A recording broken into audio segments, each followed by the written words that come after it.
টানা কয়েক মাস ধরে ইউক্রেনে উত্তর কোরিয়া মিসাইল দিয়ে হামলা চালাচ্ছে রাশিয়া। কয়েকদিন আগেও উত্তর কোরিয়ার মিসাইল দিয়ে কিয়েভে হামলা চালানো হয়। ওই হামলায় বাবা ছেলে নিহত হওয়ার কথাও জানান ইউক্রেনের প্রেসিডেন্ট জেলেনস্কি। 4টি KN-23 মিসাইল দিয়ে এই হামলা চালানো হয়। এই মিসাইলগুলো উত্তর কোরিয়ার কাছ থেকে পেয়েছে রাশিয়া।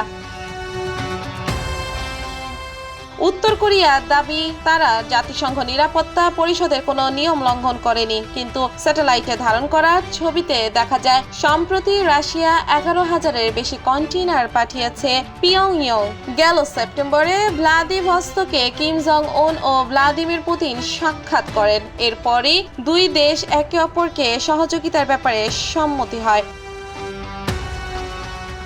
রাশিয়াকে গোপনে মিসাইল এবং আর্টিলারি শেল সরবরাহ করতে রাজি হয়েছে উত্তর কোরিয়া। বিনিময়ে উত্তর কোরিয়াকে পরমাণু অস্ত্র এবং মিসাইল প্রযুক্তি দেওয়ার প্রতিশ্রুতি দিয়েছেন পুতিন। এরপর গেল জুনে পিয়ংইয়ং সফর করেন পুতিন। সেখানে দুই দেশের মধ্যে প্রতিরক্ষার একটি ধোঁয়ারেখে চুক্তি সই হয়। জুন মাসের আগ পর্যন্ত পিয়ংইয়ং এর একমাত্র সামরিক মিত্র ছিল চীন, কিন্তু এই চুক্তির পর সেই তালিকায় যুক্ত হয় রাশিয়াও।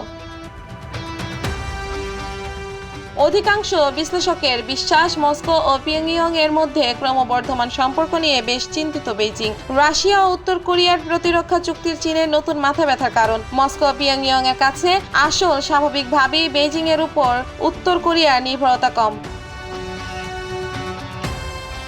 চীনের উপর উত্তর কোরিয়ার নির্ভরশীল কতটা তা পরিসংখ্যানই বলে দেয়। সাম্প্রতিক তথ্য বলছে উত্তর কোরিয়ার বৈদেশিক বাণিজ্যের 95% চীনের সঙ্গে হয়েছে। তবে উত্তর কোরিয়া রাশিয়ার মধ্যে অস্ত্র ও প্রযুক্তি চুক্তি হওয়ার পর সেই চিত্র বদলে যেতে পারে। চীন খুব ভালো করেই জানে উত্তর কোরিয়ার উপর তাদের নিয়ন্ত্রণ রয়েছে, তাই রাশিয়ার সঙ্গে চুক্তি হলেও খুব সহসাই চীনের হাত ছাড়বে না উত্তর কোরিয়া।